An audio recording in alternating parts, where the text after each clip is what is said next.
여러분 이삭 하면 무엇이 떠오르십니까? 이삭. 아마 대부분 아브라함이 그 아들 이삭을 번제로 바쳤을 때 순종하며 기꺼이 그 단에서 누웠던 것을 기억하실 거예요.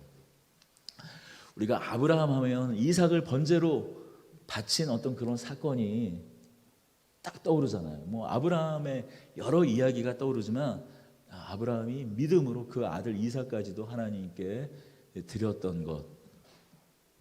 또 뭐 야곱하면 문제적 인간인 만큼, 문제적 사람인 만큼 뭐 떠오르는 것이 많죠. 뭐 베델 이야기, 또 삼촌 라반과 관계돼서 속고 속이는 또 여러 그런 이야기들, 다양한 이야기들이 떠오릅니다. 그런데 이삭 하면은 언뜻 떠오르는 게 없어요. 거의 수동적인 삶을 살았던 것을 우리가 기억합니다. 뭐 하다못해 나중에 축복하는 것조차도 자기가 축복해주고 싶은 사람한테 그 아들에게 축복해주는 게 아니라 그것도 아들 야곱에게 속임을 당해서 야곱에게 둘째 차자인 야곱에게 축복해주고 마는, 뭐 어떻게 보면 그 수동적인 삶 그런 것이 떠오릅니다. 하지만 오늘 이 26장에서 이삭의 이야기를 보면 비록 그가 수동적인 삶을 산 것 같았으나 우리에게 중요한 한 가지 이야기를 해주고 있어요. 그것은 유업이라는 큰 주제, 하나님 나라의 그 유업이라는 큰 주제를 그가 우물을 파는 이야기를 통해서 어떻게 하나님 나라의 유업이 아브라함에게 하나님께서 쏟아주신 그 축복이 이삭에게 흘러가고 있는가, 그것을 보여주고 있어요. 사실 아브라함, 그를 한마디로 정의하자면 아브라함의 인생은 단을 쌓는 인생입니다. 물론 이삭도 단을 쌓았죠. 야곱도 단을 쌓았어요. 하지만 그럼에도 불구하고 이 아브라함의 삶을 정리하면 그는 단을 쌓는 사람이었다. 예배자로서 부름받았고 결국엔 그는 예배자로 살았습니다.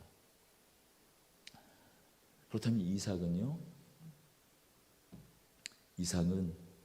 이삭이 판 우물들은 그 아브라함의 예배자로서의 유업, 하나님 나라를 세울 그 씨를 낳을 그 유업이 어떻게 이삭을 통해서 구체적으로 또한 실현되어 가는지 보여줍니다. 이삭은 이 이삭의 우물은 유업을 상징합니다. 이 이삭의 우물 파는 이야기는 아브라함이 예배자였다면 어떤 사건마다 하나님을 만날 때마다 그것을 기념하여 제단을 쌓으며 예배하는 그런 예배자의 모습으로 그를 정의한다면 이 이삭은 우물을 파는 자, 하나님의 유업을 쫓아가는 자였어요. 나중에 다시 또 야곱의 이야기를 우리 지난주 나눴지만 또 정리하자면 야곱은 어쩌면은 우리가 아브라함 생각하면 아브라함이 됐다 보니까 이 아브라함이 이름 바뀐 것에 대해서 우리가 많이 생각하지만 야곱이야말로 야곱의 그 삶이 상징하는 것, 야곱의 삶에서 가장 우리가 중요하게 눈여겨볼 것은 이름이 바뀐 사건이 야곱이 발 뒤꿈치를 잡는 자가 아니라 하나님과 씨름하여 이긴 자라는 그 이름 바뀐, 야곱이야말로 이름이 바뀐 자, 정체성이 바뀐 자, 그렇게 그의 삶을 이렇게 요약해 볼 수 있을 것 같습니다. 그렇습니다. 이 이삭의 이야기를 오늘 좀 다시 한번 이 야곱의 우물을 통해서 과연 이 하나님 나라의 유업이란 무엇인지 또 어떻게 흘러가는지 좀 살펴보고 싶습니다. 오늘 이렇게 26장은 시작합니다. 아브라함의 때에 첫 흉년이 들었더니 그 땅에 또 흉년이 들매 이삭이 그랄로 가서 블레셋 왕 아비멜렉에 이르렀더니, 여러분 이삭은 어떤 사람입니까? 앞서 계속 설명했지만 말씀드렸듯이 유업을 받은 자였어요. 아브라함의 씨였습니다. 아브라함의 씨 중에 씨였어요. 그러니까 쉽게 이야기하면 아브라함 보기에도, 하나님 보기에도 믿음의 그 길을 온전히 걸어갔던 아브라함의 그 많은 자식 중에 하나였어요. 그 중에서도 하나님 나라를 세울 자면, 그를 통해서 하나님 나라가 흘러갈 자면, 환난과 고통, 어려움, 시련들이 그를 피해갔어야 맞지 않습니까? 그런데 그 역시 환난을 만납니다. 시련을 만나요. 우리가 항상 우리가 믿음을 가지면서 좀 조심해야 될 것은 뭐냐면, 우리가 신앙을 열심히 하고 믿음이 믿음이 온전하여지고, 또 믿음이 온전하여지고 믿음이 성장하면 성장할수록 여러분 시련이 없을 거라는 생각을 해요. 고통도 아픔도 어려움도 쉽게 하면 사업을 하다가 사기당하는 일이라든지 그런 일들이 다 피해갈 것이라고 생각해요. 하지만 그렇지 않습니다. 잠시 광고 시간에도 말씀드렸지만, 여러분 헬스클럽을 지금 가장 고통당하는 분들이 누군가 생각해보면 자영업자 중에 자꾸 헬스클럽 얘기를 해서 죄송한데, 왜냐면 건물에 있다 보니까 너무 자주 보게 되니까. 그런데 여기 헬스클럽 이 평수가 200평이에요. 운정에서 제일 평수가 넓어요. 200평이에요. 제가 여기 그 관리단을 하고 있어, 관리단 운영위원회 이사여서 알고 있는데, 그래서 이 건물에 임차하고 있는 분들이 관리비를 얼마나 내는 줄 알고 있어요. 이 7층에서 내는 관리비 있지 않습니까? 관리비. 월세 빼고 관리비만 500만 원이에요. 아무것도 안 하고 문을 잠그고 있어도 내는 관리비가 500만 원이라는 거예요. 그럼 월세는 1000만 원입니다. 물론 이제 오는 강사분들 이렇게 에어로빅 강사라든지 그런 강사분들은 이렇게 단기 고용해가지고 그때 시간으로 페이를 주지만, 고정적으로 운영하려면 최소한 5명 이상 직원이 필요하잖아요. 주야간 교대 또 청소하는 분들부터 시작해서. 그러면 지금 그냥 가만히 문을 닫고 있어도 2천만 원 정도가 계속 그냥 나가는 거예요. 아무것도 안 하고 있어도 매달. 지금 그런 시간을 1년째 보내고 있는 겁니다. 자, 그렇다면 질문. 교회를 다녀요, 그분이. 교회를 다니는 것과 안 다니는 것, 이런 재난 앞에서 아무런 차이가 없다라는 거예요. 교회를 다니면은 교회를 다니는 그 업장에는 코로나가 하지 않나요? 그렇지 않지 않습니까? 요 며칠 전에는 보니까 어떤 마음은 너무 아프지만 말씀을 더 안 드릴게요. 너무나 우리 신자 안에서도 아픔과 고통은 똑같이 일어난다라는 것이죠. 그러면 도대체 우리의 신앙은 무엇이냐라는 거죠. 여러분, 똑같은 아픔과 고통과 시련, 환난, 재난은 신자의 삶 가운데도 온다라는 거예요.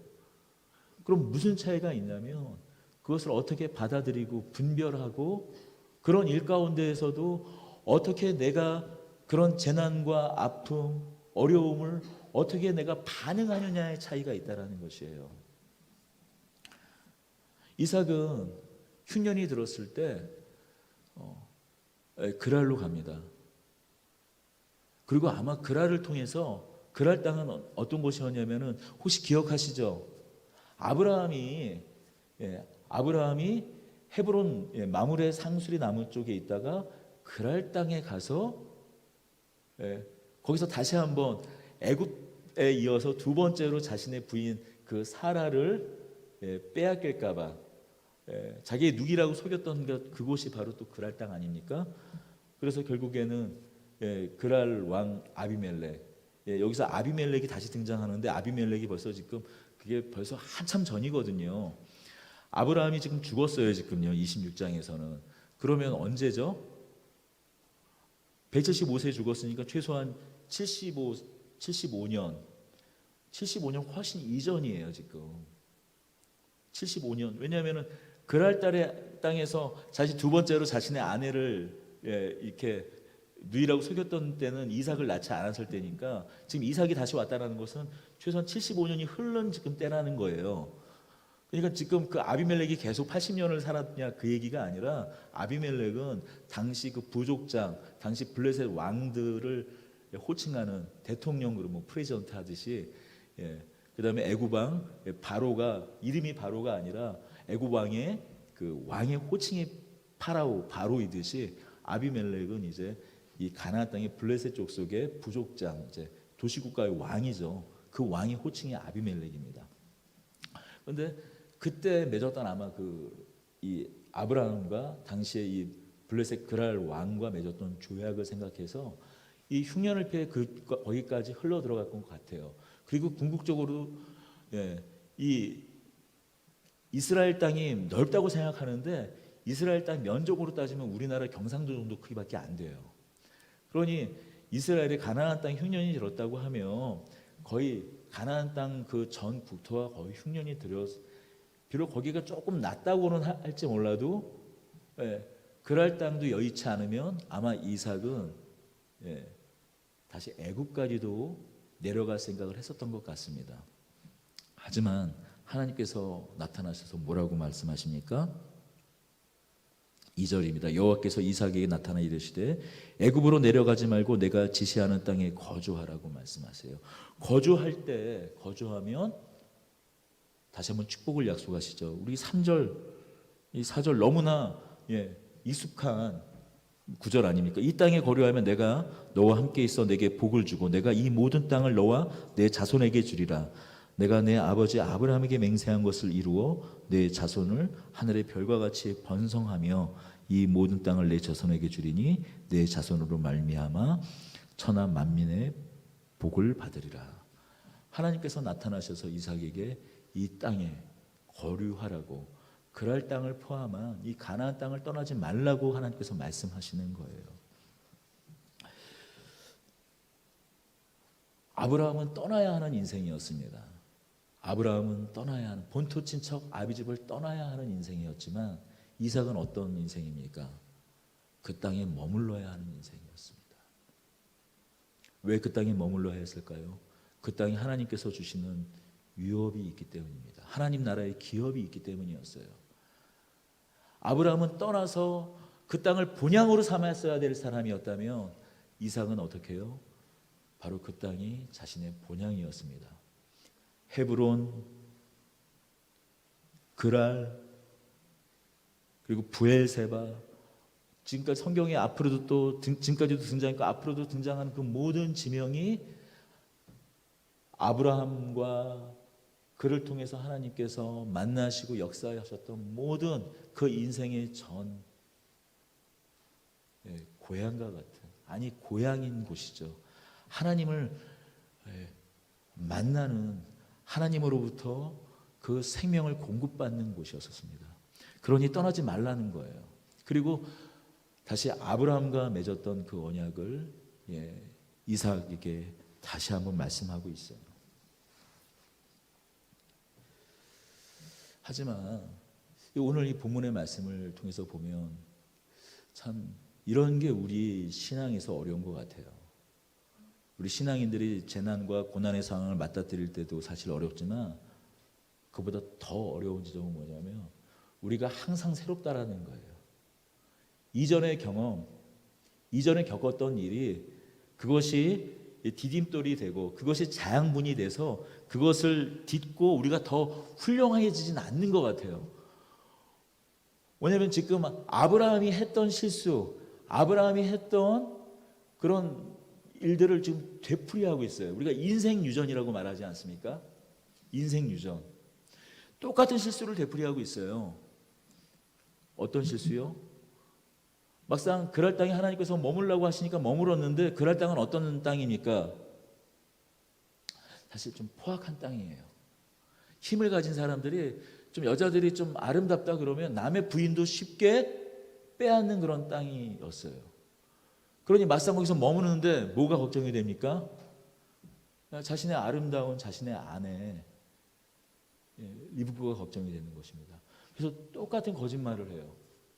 아버지 아브라함이 두 번이나 했던, 한 번은 애굽에서, 한 번은 어디서요? 이 그랄 땅에서 80년 전, 아마도 한 80년 훨씬 그 이전에 했던 그 거짓말을 똑같이 한다라는 거예요.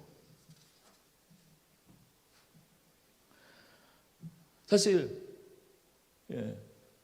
바로 그랄 땅에 오자마자 하나님께서 만나 주셨어요. 아마도 성경의 말씀을 문자적으로만 보자면 지금 하나님과 어떤 인격적으로 하나님의 어떤 그런 그 실존이 있잖아요. 우리 인생에 보면 이렇게 항상 말씀을 통해서 하나님을 만나죠. 하지만 정말 내가 지금 하나님을 만나고 있구나라는, 하나님이 눈앞에 이렇게 막 어른거리고 뭐 홀로그램처럼 짠하고 나타나서 만나는 게 아니라 하나님께서 진짜 실존으로 하나님이 지금 나를 지금 만나고 내 인생에 간섭하고 계시는구나 하는 그런 사건들이 있지 않습니까? 근데 아마도 지금 이 하나님께서 이 애굽으로 내려가지 말고 이 땅에 거하라고 하셨을 때 그 만남이 어쩌면 이삭과 하나님과의 어쩌면 인격적인 정말 어떤 그런 실존적인 어떤 첫 만남인 것 같아요.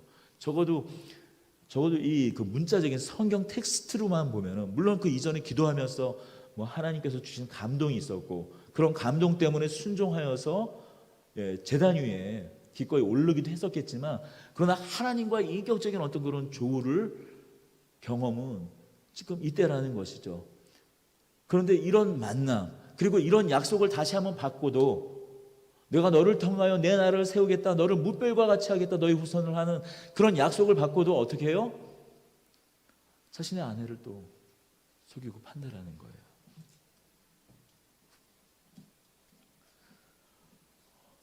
그러니까 또 이런 이야기도 됩니다. 여러분, 우리가 신앙으로 또 자녀들을 잘 양육하고 가르치지만 우리가 했던 실수들, 우리가 했던 어떤 그런 연약함들을 내 자녀는 좀 이렇게 벗어나고 피하고 나보다도 훌륭한 신앙인이 되기를 원하지만, 여러분, 이삭의 삶을 보면 여전히 그 아버지가 했던 그런 신앙적 실수, 그걸 되풀이하고 있다는 거예요. 그러니 여러분, 혹시 이런 뭐 남이 못한 것들은 우리가 좀 위로가 되지 않습니까? 그러면 때로는 우리가 자녀를 키우면서 또 당사자인, 우리 또 자녀들도 있으니 당사자인, 좀 실수하거들랑 연약한 모습이 보이고 때로는 넘어지고 좌절하는 그런 모습이 보이더라도 사실 우리는 믿음 안에서 넉넉히 바라볼 수 있어야 합니다. 왜냐하면 분명히 인생은 유전이라고 하지만 여러분, 믿음 안에서 인생의 유전은 다릅니다. 우리가 인생 유전할 때 우리가 부정적으로 사용합니다만 적어도 신앙 안에서는 우리가 실수하고 실패하고 넘어지더라도 우리에게는 우리를 붙드시는 하나님이 계심을 믿으시기 바랍니다. 이삭이 그 아내 리브가를 껴안고 이렇게 당시에 뭐 제대로 담이 있고 그런 때가 아니니까 이렇게 뭐 사랑하는 그 리브가를 안았나 보죠. 그런데 그것을 그 왕이 봐요. 여러분, 지금 이 그랄 땅에 온 이 이삭은 어떤 사람입니까? 나그네예요. 아마도 아비멜렉의 바로 위 아버지 때였는지 아니면 조부모 때였는지 모르지만 그때 맺은 아마 약속을 생각하고 그 땅에 머무는 것을 갖다가 허락을 했는데 자신의 아내를 누이라고 속인 데다가 꾀한기까지 하고 막 있어. 그러면 일단 이 나그네에 대해서 갖고 있는 마음은 누구나 부정적 아닙니까? 무슨 꼬투리만 잡을 것이 있으면 쫓아내고 싶은 것이 사실 기본적인 우리의 마음이잖아요. 대부분 사람들의 마음 아닙니까? 더군다나 왕이에요. 왕에게 거짓말을 한다라는 게, 물론 거짓말은 다 도덕적으로 뭐 하면 안 되는 일이지만, 그런데 그 왕에게 만약 거짓말을 했다고 생각해 보세요. 그러면 일단 기본적으로 이거는 참을 수 없는 일이잖아요. 아비멜렉 입장에서. 그런데 어떻게 이야기합니까? 왜 나를 속였느냐? 이 백성들이 내 아내를 빼앗을까 봐 그랬다고 얘기하니까 오히려 우리 백성들이 이삭을 탓하지 않고 오히려 우리 백성들이 큰 범죄할 뻔했다고 하면서 그 지역 모든 사람들에게 이삭의 아내를 건드리지 말 것을 명령합니다. 그렇습니다. 사실 우리 인생 가운데 똑같은 인생의 유전이 있어요. 실수가 있습니다. 하지만 하나님께서 붙잡는 인생은 비록 실수가 있을 수가 있지만 하나님께서 붙드시고 붙잡고 그리고 하나님의 뜻 가운데에서 지켜주실 줄 믿는 그런 믿음을 가지시기 바랍니다.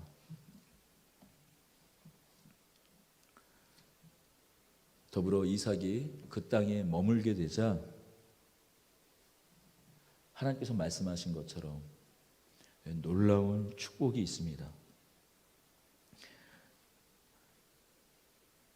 12절 13절은 이렇게 이야기합니다. 이삭이 그 땅에서 농사하여 그의 100배나 얻었고 여호와께서 복을 주심으로 그 사람이 창대하고 왕성하여 마침내 거부가 되어 양과 소와 떼를 이루고 종이 심이 많으므로 블레셋 사람들이 그를 시기하여.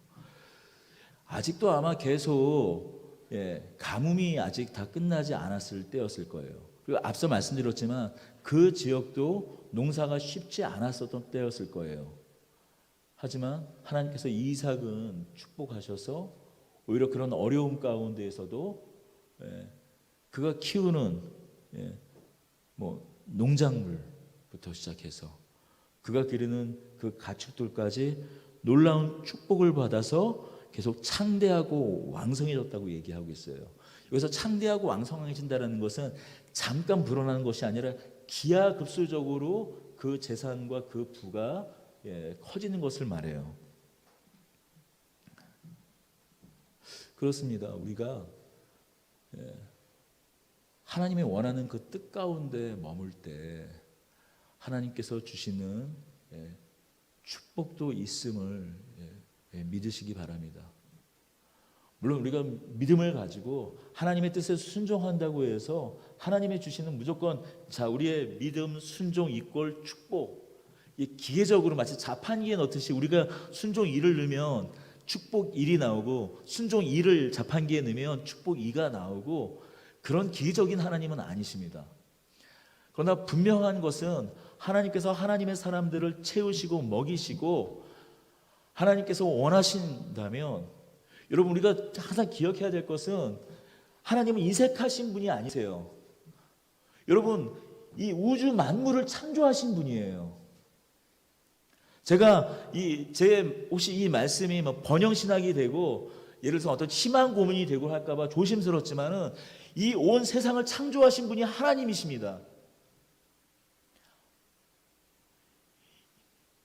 우리가 부라고 말하는 부가 창출된다고 하는 그런 모든 그 재원, 그 원천, 그것을 창조하신 분이 하나님이세요. 하나님께서 원하시면 하나님께서 그 뜻 가운데에서 우리에게 허락하시길 원하시고 그것을 흘러보내시면 그 부라는 것은 사실 우리는 그것을 막 쫓아가고 그걸 갈구하고 막 하려다 보니까는 아무것도 이렇게 막 이제 왜 이렇게 하나님 인색하신 분인가? 내가 조금 여유 있으면 내가 헌금도 더 많이 내고 막 할 텐데 왜 안 주시지? 이렇게 생각하는데 사실 부라는 거 사실 어떻게 진짜 바람과 같은 것 같아요. 이제 갑자기 제가 삼천포로 나갈까 말까 좀 고민하다가 잠깐만 이제 다시 제자리에 돌아올 걸 약속드리면서 잠깐만 나가면 우리 예전에 이제 저희 아버님 얘기입니다. 저희 다 예전에 우리 부모 세대 분 중에 제대로 직장 가지신 분이 어디 있었고 그랬습니까? 다 힘들게 살았죠. 저희 부모님도 마찬가지로 아버님은 이제 복덕방 하시고 저희 어머님은 노점을 하시고 이렇게 하셨어요. 그러니까 제 초등학교 기억만 하더라도 그냥 하루 3끼 먹었던 것이지 그렇게 큰 그게 없었던 것 같습니다. 근데 아버지께서 그 신앙을 가지시고 55세, 60세쯤 아버님이 저를 늦게 낳으셨기 때문에 40이 넘으셨기 때문에 너무 45인가 저를 낳으셨어요. 그러니까 되게 늦둥이죠. 그러니까 제 초등학교쯤에 벌써 환갑을 앞두고 계신 거예요. 근데 우리 나라 사람 나이로 60이면 이미 다 은퇴할 나이고 그건 지금이나 예전이나 마찬가지잖아요. 그런데 저희 아버님이 나이 60세가 지나셔가지고 집안이 풀리기 시작한 거예요. 여기까지입니다. 그러니까 더 자세하게 하면은 또 이게 길어지니까 제가 무슨 얘기를 하려고 하냐면은, 그러니까 하나님의 믿음, 하나님께서 주시는 믿음, 하나님이 주시는 그 지혜 가운데에서 분별하여 나갔더니만 하나님께서 주시는 또 사람을 통해서 만나게 되는 기회들, 또 어떤 그런 판단들을 하나님의 뜻 안에서 온전히 하게 되니 그것들이 결국엔 어떤 투자하는 데라든지 사업을 하는 데 있어서 어떤 적기 시점이라는 게 있잖아요. 그런 것들이 몇 번 이렇게 잘 흘러가다 보니 금방 집안이 일어섰어요. 물론 지금으로부터 한 40년 전에 우리나라 경제 환경과 지금 환경을 바로 이렇게 할 수는 없죠. 그러나 분명한 것은 아브라함의 때, 이삭의 때에 그 고난의 때, 흉년의 때에 역사하셨던 하나님께서는 우리나라 오일 쇼크일 때도 하나님께서 역사하셨던 하나님이시고, 지금 땅이 없으면, 자본이 없으면, 비빌 언덕이 없으면, 금수저가 아니라면 아무런 소망이 없다라고 자폭하고 포기하는, 오늘도 여전히 살아 역사하신 하나님이고, 하나님 뜻 가운데에서 은혜를 베풀어 주시고 그 믿는 자들을 축복을 해 주시기를 원하시는 하나님이신 줄 저는 믿습니다. 이렇게 얘기하면 좀 아멘도 나오고 좀 해야 되는데 아멘이 안 나오니까 네, 제가 오히려 당황하네요. 저도 사실 그래요. 하나님께서 여전히 그 땅 그랄 지역은 그것도 힘든 곳이지만, 고난이 있는 곳이었지만, 흉년이 있는 곳이지만 하나님께서 특별히 이삭을 창념하셔서 이삭을 바라보셔서 그게 놀라운 축복을 주십니다.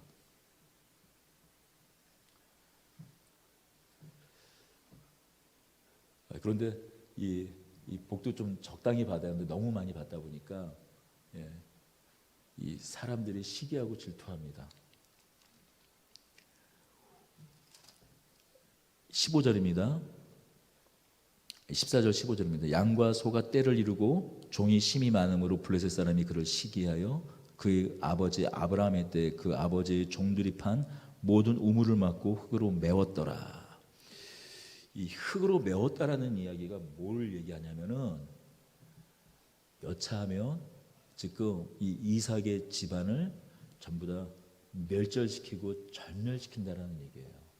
앞으로 우리가 나중에 그 다윗 사무엘 상하쯤, 그다음에 열왕기 상하 보면 그 이방 바벨론이나 그 아시리아 그런 제국들이 이스라엘을 쳐들어올 때 했던 것이 뭐냐면은 가나안 땅에 있는 그 주변 성 주변에는 모든 우물들을 다 메꿔버려요. 우물을 메꾸든지 그 다음에 두 번째 하는 것이 뭐죠? 우물에 독을 부죠. 죽이겠다라는 거예요. 여차하면 내가 너희들을 이 이상 너희 가문을 죽이겠다라고 지금 경고를 하는 거예요.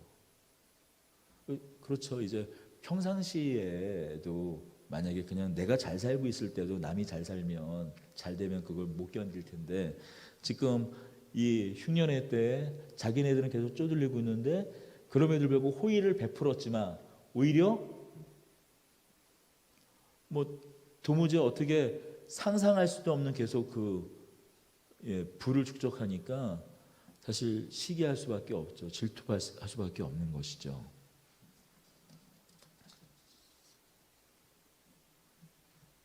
그때 우물을 메꿉니다.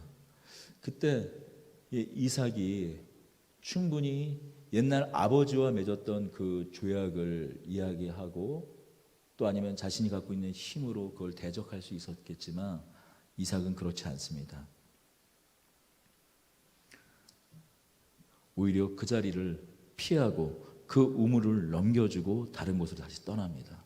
계속 그렇게 피하고 결국엔 이삭이 그곳을 떠나 그랄 골짜기에 장막을 치고 거류합니다. 이 그랄 골짜기라는 곳은 뭐냐면은 이 와디예요. 그러니까 더 척박한 곳으로 나갔다라는 것이에요.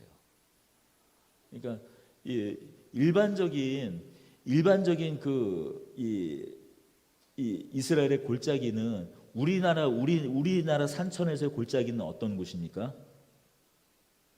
골짜기 하면 당연히 뭐 산골짜기 하면 우리가 골짜기 하면서 물이 스며 있잖아요. 물이 있잖아요.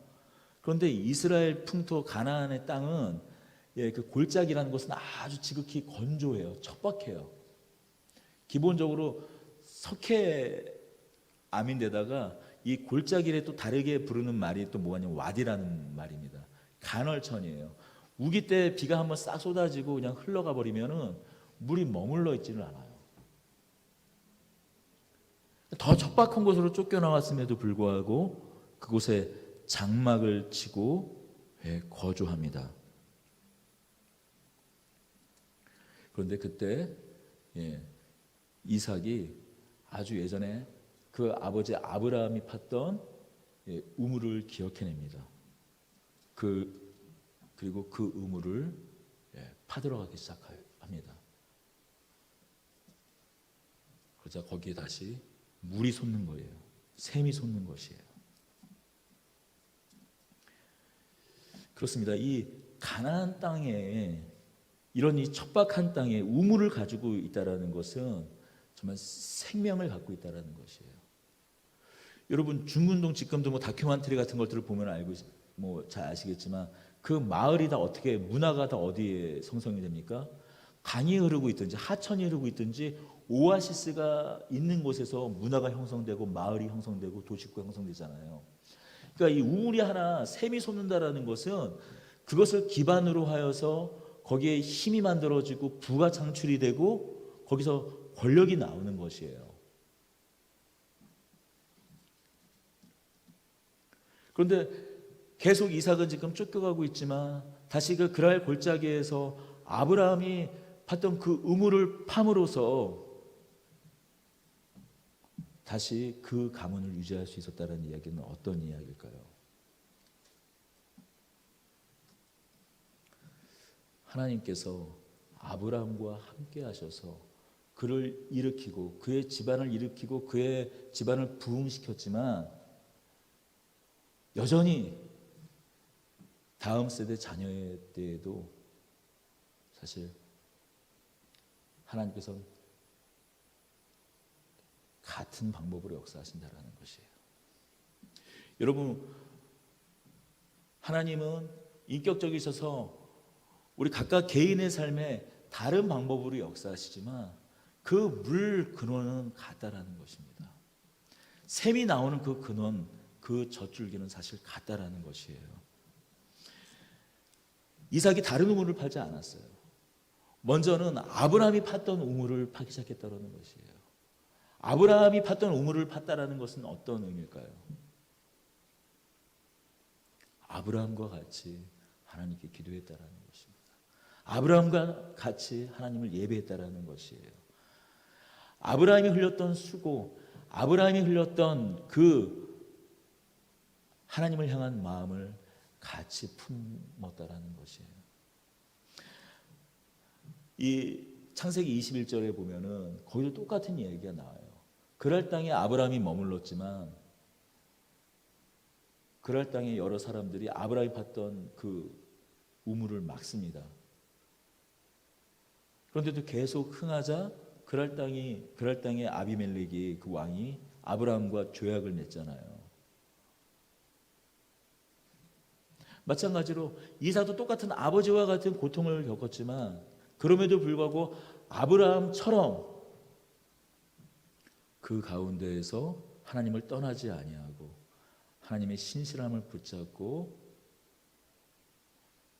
계속 새로운 우물을 파들어 갔다라는 것이에요.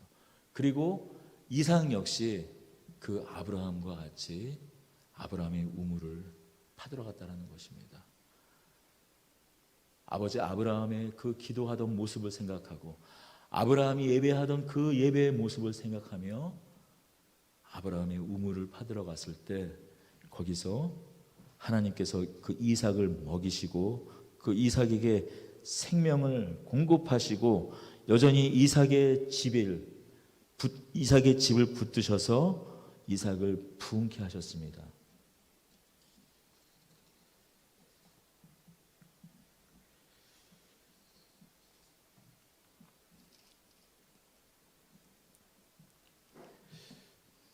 이삭의 우물을 통해서 우리는 하나님의 유업이 하나님께서 택한 사람들의 그 기업이 어떻게 흘러가는지 보게 됩니다.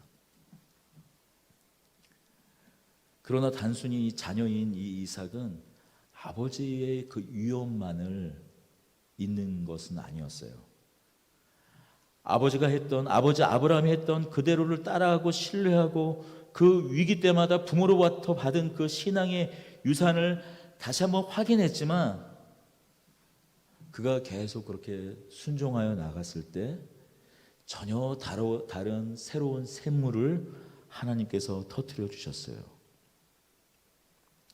그 그랄 골짜기에 있는 그 아브라함이 팠던 그 우물을 다시 팠을 때 그때도 그 그랄 땅의 그들이 다시 와서 그 그랄 땅의 우물을 메워버립니다. 20절입니다. 그랄의 목자들이 이삭의 목자와 다투어 이르되 이 우물은 우리의 것이라 하며 이삭이 그 다툼으로 말미암아 그 우물의 이름을 에색이라 하였으며 21절이요. 또 다른 우물을 팠더니 그들이 또 다툼으로 그 이름을 신나라 하였으며. 그러니까 이삭은 뭐 마치 요즘에 가끔씩 그 논 같은데 파주도 이제 고향은 그런 이제 빈 땅들이 어쩜 파주는 여전히 그 빈 땅들이 많이 있잖아요. 논밭들이 있잖아요. 그러면 이 현수막에 관정파들입니다. 뭐 그렇게 하잖아요. 지금이야 기계로 깊게 파들어 가면 어지간하면 물기를 찾아서 파들어 가면은 이 샘이 솟는다고 하지만 관정에서 물이 솟는다고 하지만 당시에 그 석회서 물이 고이는 곳이 아니라 다 빠져나가는 그런 땅에서 이 우물을 판다고 한번 생각해 보세요. 처음에 아브라함이 팠던 우물을 계속 파들어 갑니다. 그래서 샘이 솟으면 그랄의 목자들이 와서 막아버려요. 다 메꿔버려요. 돌을 던져버려요. 어떤 경우에 아마 그 죽은 이 시체 같은 것들 정말 메꾸는 가장 악독한 게 뭐냐면 짐승 시체를 한번 던져버리는 거예요. 그러면 다시는 그 우물을 못 쓰지 않습니까? 아마 그런 짓거리들 했었을 거예요. 또 다른 곳으로 갑니다. 또 파들어 가요. 계속 그 아버지가 팠던 우물들을 기억해내서 파들어 갑니다.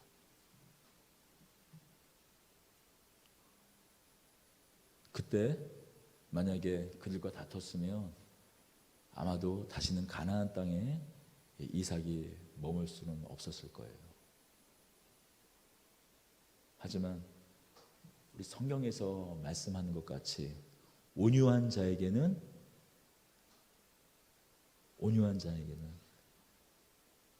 하나님께서 땅을 주신다고 말씀하셨잖아요. 땅을 기업으로 주신다고 하셨잖아요. 이삭은 온유함으로 그 모든 것을 견뎌나갔습니다. 그리고 마지막으로 다시 한번 그 그랄 골짜기에서 우물을 팝니다. 22절이에요. 이삭이 거기서 옮겨 다른 우물을 팠더니 그들이 다투지 아니하였으므로 그 이름을 르호봇이라 하여 이제는 여호와께서 우리를 위하여 넓게 하셨으니 이 땅에서 우리가 번성하리로다 하였더라. 이삭이 파면 또 메꿔요. 이삭이 파면 또 메꿔요. 앞서 말했듯이만 그 우물을 파고 우물이 생긴다라는 것은 힘과 부가 창출된다라는 것이에요. 거기에 사람이 모여든다라는 것이에요. 그런데 이거는 평생에 걸쳐서 우물 하나 파고 우물 하나 만들기가 힘든데 지금 계속 막으면 막을 때마다 우물이 터지고 있는 것이에요. 그러면 어떤 생각이 들까요? 이 그랄의 목자들이 두려워지는 거죠. 두려워지는 거죠. 어떤 거룩한 두려움이 생기는 것이죠. 범접할 수 없는 두려움이 생기는 것이죠. 그렇습니다. 우리가 이 적용을 좀 잘 이런 부분에서 좀 해야 되는데, 우리는 세상과 어떤 법을 만들고 제도를 만들고 막 그런 것으로 세상과 싸우거나 대적하고 세상과 이렇게 어떤 어려운 고난을 이겨나가는 사람들이 아닙니다. 우리가 진실로 하나님의 임재 가운데서 하나님의 말씀 가운데서 머물고 때로는 계속 쫓겨다니고 희생당하고 때로는 고난을 당하지만 그것들을 이겨나가는 그런 삶의 모습 가운데에서 하나님이 임재하시는 하나님의 말씀대로 사는 사람들의 그 범접할 수 없는 그 거룩함 속에서 압도당해서 그 고난 가운데 하나님께서 원하시는 승리, 하나님께서 원하시는 그 이김을, 그 믿음을 통한 그 이김을 얻는 것이지, 똑같은 방법으로 같이 막 시위하고 똑같은 방법으로 폭력을 동원하고 똑같은 방법으로 싸우는 존재들이 아니라는 것이죠. 그런 점에서 오늘날 최근에 들어서 한국 교회들이 하고 있는 그런 모습들을 보면서 너무나 많은 안타까움을 가질 수밖에 없습니다. 예, 그렇습니다. 그동안 이삭이 아브라함의 유업을 그저 잇는 존재였다면, 아브라함이 팠던 그 우물을 다시 확인하고 팠는 정도였다면, 이제 비로소 그가 온유하고 그 아버지 아브라함의 길을, 그 믿음의 길을, 믿음의 여정을 쫓아갈 때 이제 오직 하나님께서 은혜를 베풀어서 이삭의 샘을 터뜨립니다. 바로 르호봇이었어요.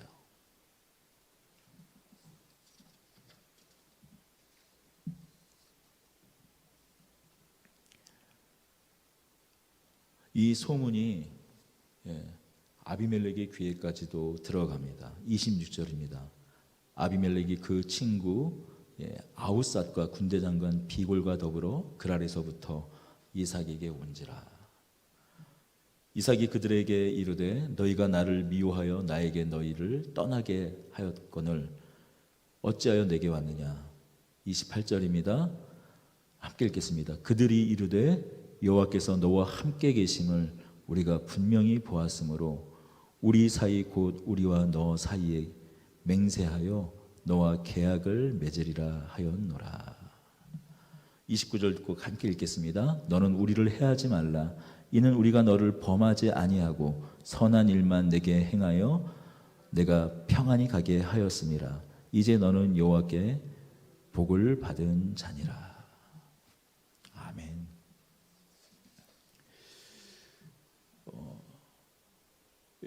베드로 후서에 믿는 신자들에게 베드로 사도가 이런 당부를 하죠. 너희에게 소망의 이유를 묻는 자들을 위하여 할 말을 준비하라. 그렇습니다.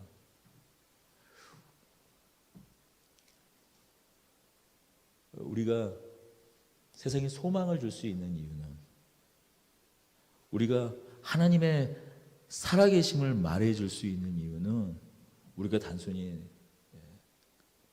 그냥 어떤 단순한 힘만, 단순한 권력만, 단순한 부만 가지고 있을 때 그런 일들이 일어나지 않습니다. 고난 가운데에서 역사하시는 하나님이 드러날 때, 고난 가운데서 일하시는 하나님이 드러날 때, 다만 우리만 하나님이 살아계심을 확인하는 것이 아니라 우리를 바라보는 사람들에게도 하나님에 대한 경외심이 생긴다라는 것, 이 사실을 잊지 마시기 바랍니다. 이 아비멜렉이 그랬습니다. 아마도 아비멜렉이 시켰겠죠. 그 종들을 시켰겠죠. 그 목자들에게, 자신의 목자들에게 시켰을 거예요. 그 우물을 막으라고. 그리고 이 땅을 떠나지 않으면은 너희는 죽는다라는 그 경고로서 계속 우물을 막겠지만 오히려 계속 우물이 솟습니다. 샘이 솟습니다. 생명의 샘이 솟습니다. 결국 아비멜렉이 이삭을 통해 나타나는 하나님의 영광을 보게 됩니다.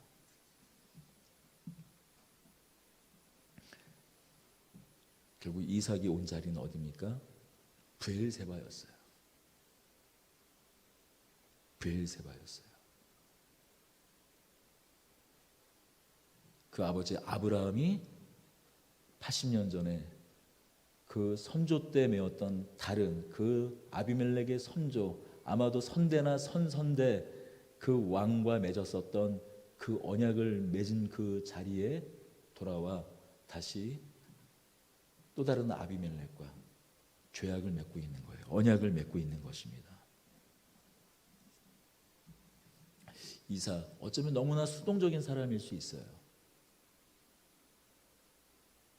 하지만 우리는 그의 삶을 통해서 하나님의 언약이 어떻게 다시 한번 확인되어지고 그 언약이 어떻게 흘러가고 또 하나님 나라의 그 기업이 어떻게 그 대대로 이어지는지 이삭의 모습을 보게 됩니다. 그 셈은 같은 셈이라는 것이에요. 물론 하나님께서 그 시대마다 전혀 다른 은혜를 베풀어 주십니다. 전혀 다른 기회를 허락하시고 전혀 다르게 역사하시지만 하나님께서 생명을 주시는 그 방법은 온유한 마음으로 고난 가운데에서 하나님을 포기하지 않고 묵묵하게 샘을 파는 것이에요. 기도의 샘을 파는 것입니다. 예배의 샘을 파는 것이에요. 하나님을 붙잡는 것이에요. 그거는 1년 전 다르고 2년 전 다르고 3년 전 다르고 10년, 100년 전 다른 것이 아니라 아브라함의 때부터 계속 이어졌던 것은 하나님의 생명의 공급은 샘을 파듯이, 이삭이 샘을 파듯이, 이삭이 아브라함과 같이 샘을 파듯이, 아브라함이 했던 그 길, 그 여정을 걸어갔듯이 하나님을 예배하고 하나님께 기도하고 고난 가운데에서 하나님의 은혜를 붙잡고 온유한 마음으로 살아갔을 때 하나님께서 그 온유한 이삭에게 그 땅을 허락하셨습니다.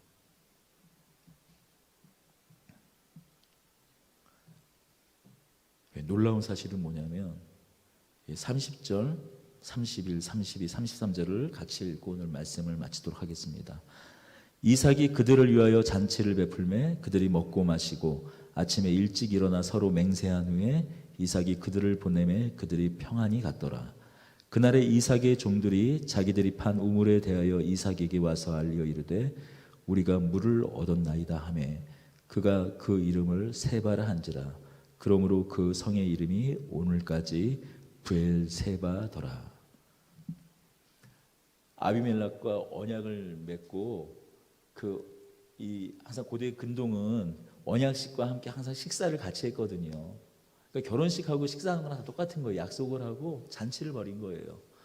근데 그때 딱 같이 건배를 하거나 식사의 자리를 연회를 딱 베푸는 그 순간에 멀리서 소식이 종이 하나 와서 소식을 또 전합니다.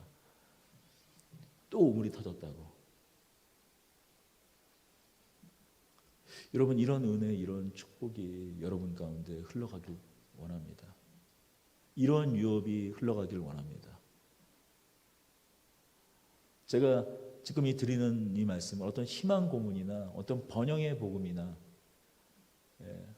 헛된 것을 전하는 것이 아니라 하나님께서 기도하는 사람에게, 하나님을 찾는 자에게 고난 가운데에서도 그 고난을 오히려 하나님을 만나는 기회로 삼고 하나님 편에 서 있기를 원하는 자에게 하나님께서 이 이삭에게 부어주셨던 하나님의 유업, 하나님의 기업, 하나님의 은혜, 아브라함에게 베풀어 주셨던 그 은혜를 아니 그보다 더 크게 베풀어 주셨듯이 오늘 이 말씀에 힘을 얻고 이런 어려운 고난 가운데서도 재난 가운데서도 하나님 붙잡는 사람에게 동일한 하나님의 은혜와 축복을, 그 거룩한 하나님의 부요하심을, 하나님의 풍성한 은혜를 베풀어 줄 줄로 믿습니다.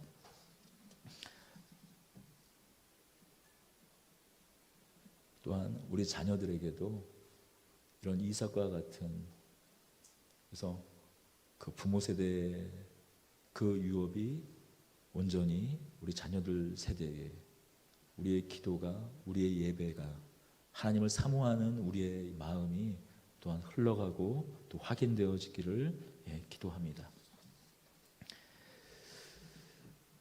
은혜와 사랑의 하나님 아버지, 감사합니다. 예수님의 우리를 대신하여 죽으신 그 은혜로 우리가 하나님의 아들이 되는 복을 누립니다. 우리가 그렇게 하나님의 약속의 후손이 되었듯이 우리의 믿음의 이 믿음의 유업이, 믿음의 계보가 우리 자녀들에게 이어질 줄을 믿고 하나님께 간구합니다. 그러기에 우리가 먼저 더 깊은 기도의 우물을 파게 하여 주옵소서. 더 깊은 예배의 우물을 파게 하여 주시옵소서. 거기서 깊은 샘이 솟게 하여 주시옵소서. 그 샘물을 또한 우리 자녀들이 먹고 마시고 또 언젠가 또 우리 자녀들에 대해 우리가 봤던 우물보다 더 깊은 우물이, 깊은 샘이, 더 깊은 생명의 근원이, 그러나 한 샘이, 오직 하나님께서 주시는 그 샘이, 그 은혜의 정말 꿀 같은 그런 은혜의 젖줄기가 흘러나가길 원하오니 주님 은혜 베풀어 주시고 응답하여 주시옵소서.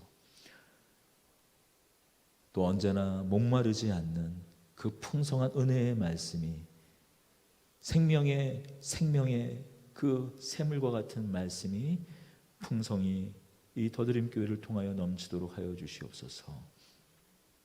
우리 주 예수 그리스도의 이름으로 기도드립니다. 아멘.